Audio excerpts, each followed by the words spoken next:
to the natural way to better health and wellness. Let's face it, most people are concerned about pain, about feeling poorly. They want to get back their life. They want to get out of pain. And that's what we're going to talk about today, how you can get your life back and get out of pain.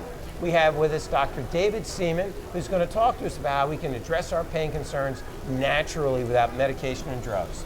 Doctor, again, thank you for your time. Nice to be with you again. And you came up from Florida once again? Yeah. You looking forward to getting back? Well, you know, the hurricane's rolling in and the flight's at 3 o'clock, so I'm hoping to fly and not drive. Yeah, well, there you stuck. go. In other words, you're going to be in class tomorrow no matter what. Well, I hope so. Yeah, now currently you're still teaching where? I teach at National University, which is used to be National College of Chiropractic. They have a branch campus in St. Petersburg, Florida. Wonderful. Yeah, so they actually are, it's a partnership program with St. Pete College, and many schools have partnership programs, and so it's working out quite well actually. Yeah. And now what subjects are you currently teaching? I teach 2 nutrition classes, and I teach an evaluation and management class of musculoskeletal system and cardiovascular. Well, now, if you ever need any guest lecturers, I'll bring my surfboard, we'll come down, Okay. we can go surfing. Okay. Maybe I can do an adjunct professor type of thing. Sure. Now, seriously, David, it's always great. We go way back, as our many viewers know, and I appreciate you giving me your time. My pleasure. But pain management. Where can people start with pain management from a natural perspective? Well, I think what people tend to not understand is that really what we eat so profoundly influences our body chemistry. Okay. So we just grow up not thinking about food influencing our chemistry. And foods that actually promote an inflammatory state that can augment pain would be sugar, flour, and therefore sugar and flour products. So people say, well, are pretzels okay? Well, that's sugar, that's flour and salt. Yeah. Flour and salt's also, it's the flour part. It's the flour and the sugar, and then the deep fried oils. So I call going to a fast food restaurant, doing a drive-by self-shooting, because after you do that, your blood sugar levels go up dramatically, and then during that upsurge of blood sugar, there's an associated inflammatory state. Doing it once in a while, no big deal. But making it part of your life, then it generally increases an ongoing inflammatory state that likely participates in the promotion of pain syndromes as well as chronic diseases like cancer, heart disease, Alzheimer's disease. Well, I understand pain is inflammation, but you just said inflammation is chronic disease, Alzheimer's, diabetes, cancer. Where's that correlation? I don't quite make that. Okay, well, if you were to go in and for example, take out, if you're able to go into a joint and take out the inflammatory chemistry in an osteoarthritic joint, and you compare that chemistry to the Alzheimer's brain, if you compare that chemistry to the type 2 diabetic pancreas, the basic chemistry of inflammation that occurs in your joints is occurring in the brain, is occurring in the pancreas, it occurs in blood vessel walls. It's almost the identical chemistry, just in a different body part, which speaks to our genetic disposition to disease that we push into expression based upon pursuing inflammation day in, day out. So pain is a physical manifestation, but there could be other metabolic manifestations of the same process. Well, the average person listening probably is aware of diabetes, and then a precursor condition called metabolic syndrome has become very popular. Syndrome X? Syndrome X. Sometimes it's called the cardiometabolic syndrome, sometimes it's called metabolic syndrome X, syndrome X, and that's manifest as high blood sugar, low HDL cholesterol, large waistline, high triglycerides, blood pressure. Just a blood pressure above 120 over 80 means you're pre-hypertense. So when you're 130, 135 over 80, 85, you now have a metabolic syndrome marker. Wow. So when people have metabolic syndrome, their chance to have neck pain, widespread pain, tendinopathies, tendon problems is double that of people who do not have those. Who do not have metabolic syndrome. Wow. So we've gone from managing pain to managing your whole health care. Absolutely. So I'm going to try to bring it back a little bit in that by looking at improving function or bringing some of those markers of pain, we're going to end up helping with this metabolic syndrome. Oh too, yeah, then. yeah. Okay. Yeah, the main thing is to avoid, again, the sugar, the flour, Okay. and the refined oils, which makes up about 60% of the average American's diet. Really? When Yeah. you say refined oil, what do you mean? The oils that we use in fast food restaurants where they do deep frying. Okay. When you go to the supermarket and anything, operationally you could look at anything other than olive oil, Okay. almost, and coconut oil and butter as being refined, like All right. corn oil, safflower. Those are all oils that have to undergo a special processing to get the oil out. Because think about how small corn and little seeds and cottonseed, Yeah. you gotta press them and get the oil out of it. So it's a special process. So they're called refined. They're really high omega-6 oils. Okay. And then trans fats in the deep fry oil. All right. So the omega-6 oils are inflammatory. Oh, yeah.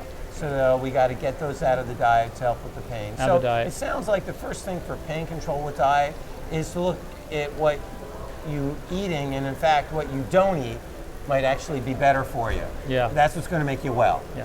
All right. So Yeah. it's white flour's out. Out. White sugar's out. Out. And the oils, this Out. corn oil, cottonseed oil. those Really what things. it boils down to is take all that stuff out until, so we were talking before we went on, and I said, you look like you did when I met you back in school 30 years ago. Good answer. Right? Well, you weigh what you weigh when you were in chiropractic college, and I do as well. So this means that we've just gotten gray, me more than you. Okay, otherwise we look basically the same. Now, if we lived on dry-by self-shooting foods, we would be larger than we were when we were in school. Got it. So we have to basically get to the weight that we were before we start to gain weight. So for me, it's about 170-ish or so. Now, is that just basic math, dropping weight? Yeah, I mean, ultimately, people will argue that sugar is not necessarily the same as fructose, and they have all these different arguments, but the bottom line is, you got to get back to where you were. You got to get your waistline for guys, 33 or less. And every guy has been at that point sooner, at one point in their life.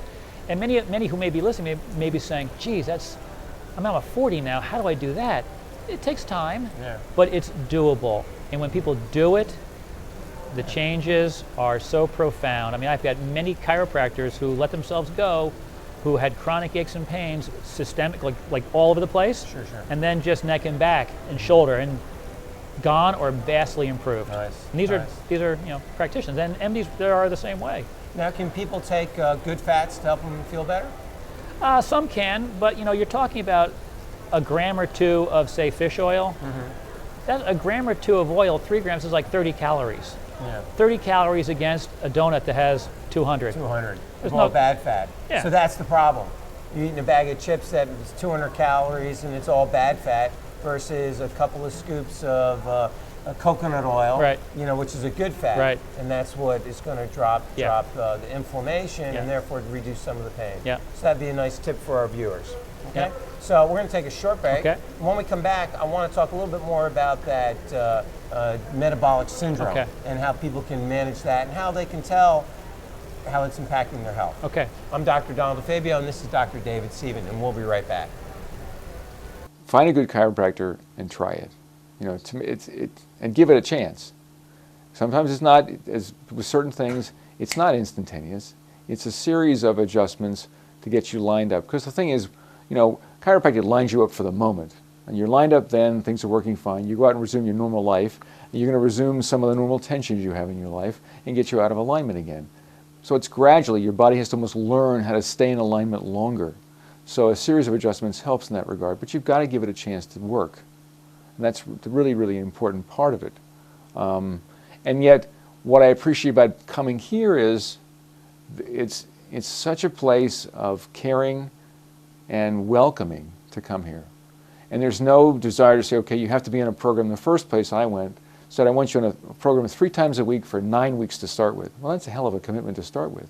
As opposed to come in and get an adjustment, and let's see what you really need to get you back in health, and then maintain you once you get there. And that's what's so important about coming here. Truly a very spiritual place of caring. Former San Francisco 49ers star receiver Jerry Rice says part of the credit for his recent induction into the Football Hall of Fame belongs to his chiropractor. My first experience with chiropractic care was right before the 49ers were to play the Bengals in Super Bowl 23. A couple of our players were injured and a chiropractor turned things around. Rice is now a spokesperson for the not-for-profit Foundation for Chiropractic Progress. More information is at chiropractic.org. Welcome back to the show. Doctor, a lot of information so far. Let's talk a little bit about that metabolic syndrome where the blood sugar and the triglycerides and the cholesterol are kind of out of whack. How can people impact that naturally? They've got to just avoid the drive-by self-shooting foods. It comes back to that again. Yeah, that it's almost anti-inflammatory diet. Yeah, because blood sugar goes up when you eat too much sugar. And then when you eat too much sugar, you create systemic inflammation. And then the inflammation impacts not only skeletal muscle, immune cells. Also what's interesting is that as people start to develop metabolic syndrome, the second that their muscles stop responding to insulin, it's known that there is a low-grade inflammatory state inside the pancreas itself, which is now causing the pancreas cells to produce less insulin, but it looks like there's more insulin because the muscles are non-responsive to the insulin. So it's a whole vicious cycle type of thing. Yeah, like they're called cytokines, which are inflammatory signaling molecules. Tumor necrosis factor is kind of a famous one because Enbrel is a medication and Remicade that are advertised on TV. But this particular cytokine is called interleukin-1. And pancreas cells produce it once they get this hit with this surge of a sugar as like almost a defensive reparative response.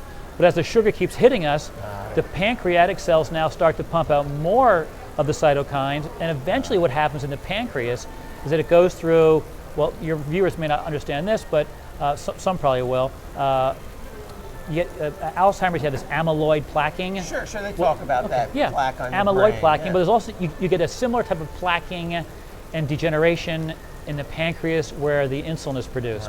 So that's a perfect example of how you get the same inflammation markers in your organs that you do in your bones and your joints, and that's how pain can create degenerative disease throughout the body, or inflammation. Exactly. Great analogy. Great analogy. You know, we've been dancing around the white sugar, white flour. We've been dancing around gluten. Gluten's in the press a lot today. I don't remember so many people being gluten sensitive growing up. Now there's gluten-free just about everything. What's your take on gluten? Well, I think the reason why the gluten sensitive stuff wasn't abundant when we were younger is because really up until maybe 5 years ago, certainly not 10 years ago, but gluten sensitivity meant you had celiac disease. So it was only celiac is a gluten problem. Exactly. And so there wasn't this gluten subset of people who were sensitive to it. Now it's well known that the subset is substantial, the symptoms are diverse, and many chronic conditions are caused by this sensitivity to wheat. Gluten's in wheat, rye, and barley. Just those three? Wheat, rye, and barley. But now, it's my understanding that if you're sensitive to it, it's going to impact like your gut. You said it's got a wide range of symptoms. I thought it just makes you go to the bathroom. No.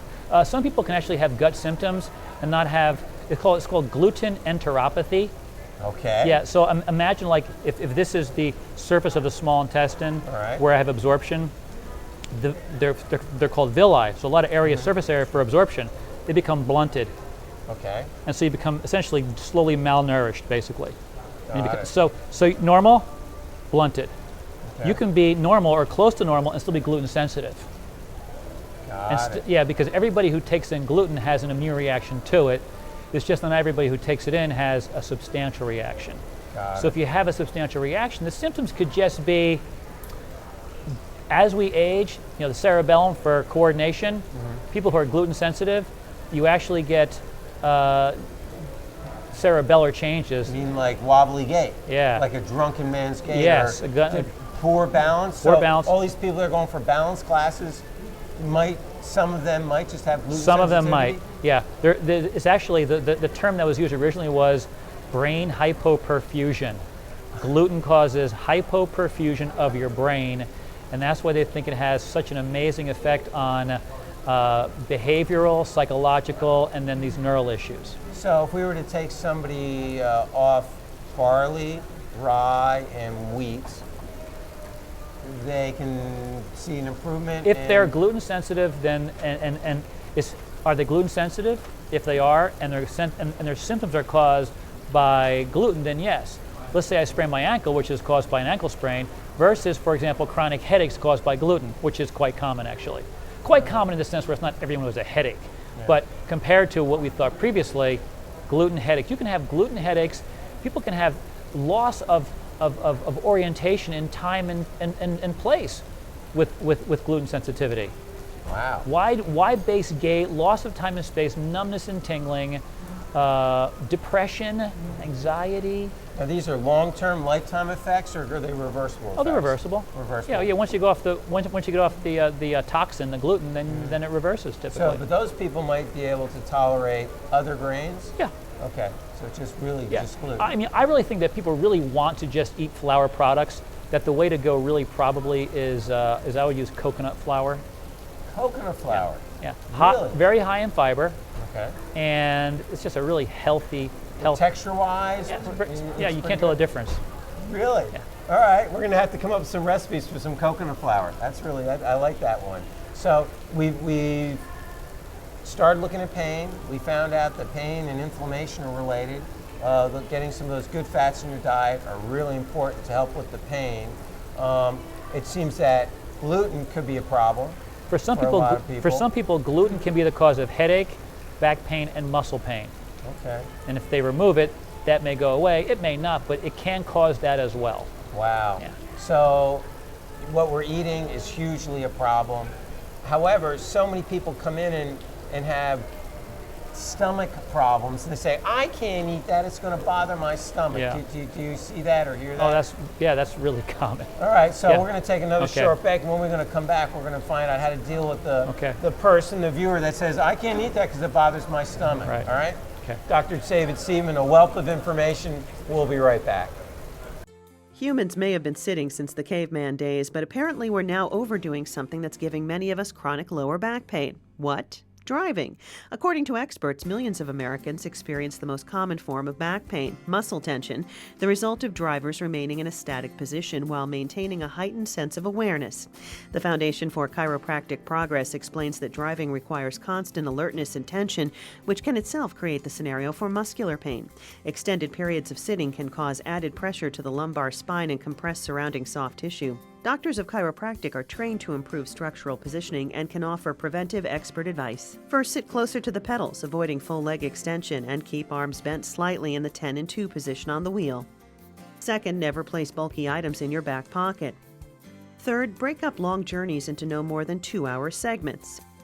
And finally, place a pillow in the small of your back to improve posture. Learn more at yes2chiropractic.com. Boy, a lot of great information. Welcome back to the show. Dr. Seaman, we looked at a bunch of stuff so far, but a lot of times I'll tell my patients to go on the anti-inflammatory diet, which is a lot of vegetation, lean meat, no grains, and they say, but the vegetables make me gassy, or I can't eat that because it's going to bother me. Nuts are bad for me. And what do we do with those people? Well, if a vegetable bothers you, then eat a different one. There you go. Now, how common is it? It's pretty simple. Usually That's an easy vegetables, one. vegetables are not the problem. What's usually the problem? Sugar and flour. Really? Yeah, sugar, flour, and gluten is the problem typically. Going back to Going back. The average person who has the bloating after they eat, Okay. they're usually not on a paleo type of diet. What they'll usually do is they'll have a sandwich, let's say, and then they bloat after they have a sandwich, and they're going to blame the lettuce. Okay. So people tend not to be very good at identifying which foods are bothersome to them. So what's a simple way that people can figure out? Well, I think the easy. Oh, sorry. No, we'll figure out what's bothering them. If they're getting that bloating. Yeah. That after they eat they Yeah. blow up and I got so much gas. Yeah. Interestingly, when it comes to women, they tend to bloat after they eat. Those who have the problem, and for guys, they get heartburn. Oh, okay. Yeah, I mean guys bloat too, but guys get similar pathomechanics, similar cause of a problem. similar cause but different problem. Okay, so let's so- talk about the ladies first. Okay. course. Of course. So Chivalry's not dead yet. So sugar and flour. All right. The average American diet, high in sugar and flour, low in fiber. Okay. So when we're low in fiber, we tend to have less proper movement of the intestines. Okay. Because when you're not eating, your intestines still have to move and contract and bring what you ate down into your absorptive area in the small intestine and into the colon and then for removal. Well, if you eat sugar and flour a lot, you don't have that proper movement of the intestines because of lack of fiber in vegetation. Fruits and vegetables on a calorie basis, way more fiber than the grains, way more fiber. A bowl of oatmeal has about 8 grams, 2 cups of oatmeal, 300 calories roughly, 8 to 10 grams of fiber. Okay. 3 heads of romaine lettuce. People say, that's a lot of food. Well, 3 heads of romaine lettuce, 300 calories. Okay. 35 grams of fiber. Big difference. Yeah, big difference. And you feel fuller, too. Yeah. So here you're eating healthy foods, makes you feel fuller, and you get multiple benefits. You get the fiber benefit, you get the potassium benefit, you get the phytonutrient benefit. Got it. You don't really get that with grains the way you do with vegetation. So when people move away from fiber-rich foods, now there's less of that healthy contraction that's supposed to be taking place. That encourages bacteria that are really abundant in our lower intestines to migrate upwards. Okay. And so when people eat sugar and flour and they bloat after they eat sugar and flour, it's thought to be due to a overgrowth of bacteria in the absorptive area of the small intestine. All right. So those patients, they tend to just, they may have some gut symptoms. There was one study that looked at this bloating process and the sugar process, and they identified that people who had fibromyalgia, so widespread pain, 100% of them had the bacteria problem. Only 84% of those with the irritable bowel syndrome had the bacteria problem. Wow. So for some people, the bacteria in the small intestine is going to give you primary intestinal symptoms. For other people, it'll be primary widespread pain symptoms. And the widespread pain symptoms are due to the small intestine absorption area absorbing bacterial antigens, the cell wall fragments of bacteria, and they call it endotoxin. All right. So they call this postprandial bloating and malaise, not feeling well, achy, flu-like without the nasal stuff and the diarrhea, say. That is due to endotoxemia. Now, we can go on to the, I'm just going to ask you real quick, but I don't want to go too much into it. Is that related to what they call leaky gut? Yeah, that is leaky gut. Okay. Yeah. So that's how the stuff gets in there. Yeah. But let's go back to fixing that situation. If you're getting that bloating, stop the wheat, stop the sugar, eat lots of roughage, get that thing, all the bacteria, get all the flow, get everything moving, and a good probiotic. I think a good probiotic, and I think a lot of people would do well, and the data supports this, to take a fiber supplement. And I think that powdered psyllium husk is probably the best one. You know, a tablespoon or 2, shake it up, drink it down, a lot of water. With food, without food? I think between meals. Between meals. Yeah. Now, you have a wealth of information. How can people get in touch with you? I have a website. It's all about reducing inflammation. I'm all on board with that. So inflame is the problem. So my website is DeFlame, DeFlame.com. Excellent. Yeah. So if they can go there and get all these resources. Yeah. Fantastic. So the women who are bloating, we're going to get them off the sugar, we're going to get off the wheat, we're going to get them taking some fiber and a probiotic. Yeah. The guys are getting the heartburn through the same protocol, or do they get a little... It turns out that sugar starch avoidance reduces heartburn also. Interesting. Yeah. Where do proteolytic enzymes come in, and where do digestive enzymes come in? You know, that's an interesting question, and I really don't know who the best people are for. I think that people who feel that upset stomach a little bit, I mean, it's so vague in general that it's really hard to be specific. We produce digestive enzymes naturally.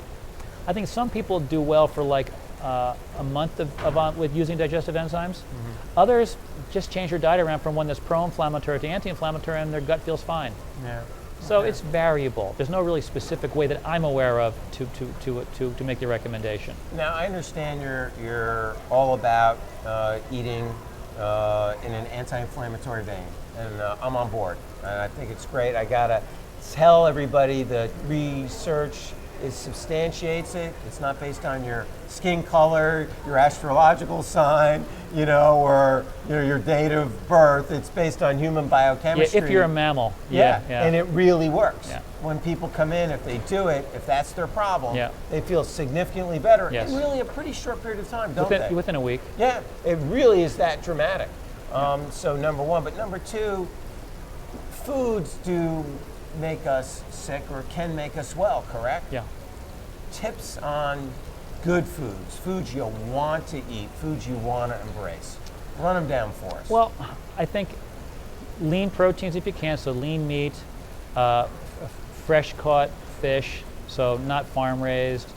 Chicken, if you're going to eat regular chicken, you can get low antibiotic type chicken in most places. I would tend to avoid the skin. So I'm not opposed to meat at all. I embrace meat. I like steak. I just go for the lean stuff. Or the grass-fed? Grass-fed, if you can get grass-fed, is great, absolutely. Health food stores have grass-fed. You can get bison burgers too. Australian and New Zealand meat's all grass-fed. Yeah. It's wide open.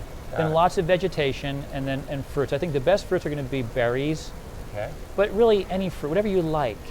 And for vegetation, part of the problem I think is people have had their vegetables overcooked for so long and not spiced properly that they find it to be unappealing. Sure. So I think the best thing to do is to embrace the favorite ethnic food that one likes. Nice. Go get a cookbook, and then you can use the recipes.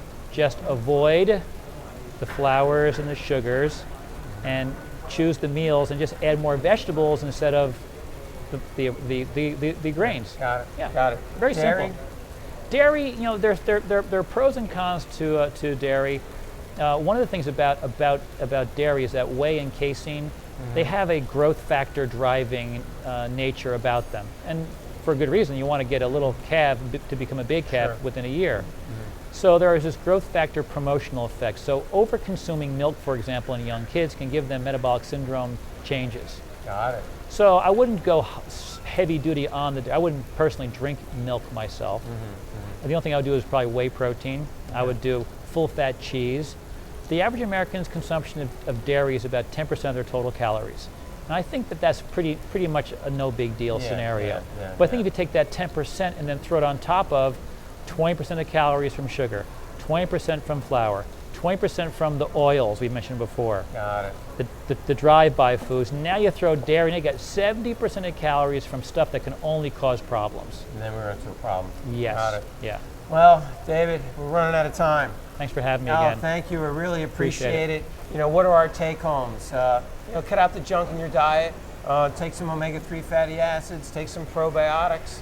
And vegetables. Vegetables. Lots of natural fiber. What's the answer to most things? Vegetables. Your mother was right. Eat your vegetables. Yeah. I'm Dr. Donald DeFabio. On behalf of Dr. David Seaman, thanks for your time. And we look forward to having you watch the next show. Have a great day.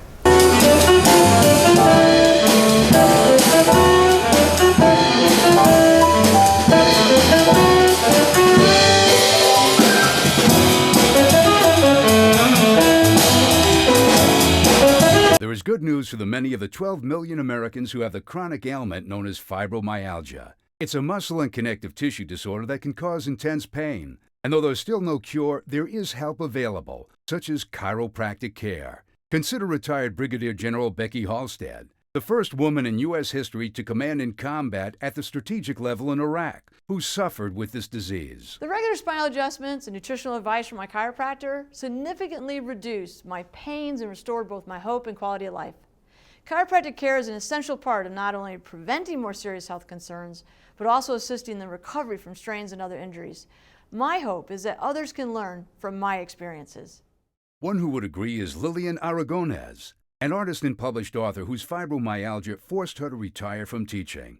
Chiropractic adjustments of her spine, however, made an enormous difference. It's given me my life back. Learn more at yes2chiropractic.com.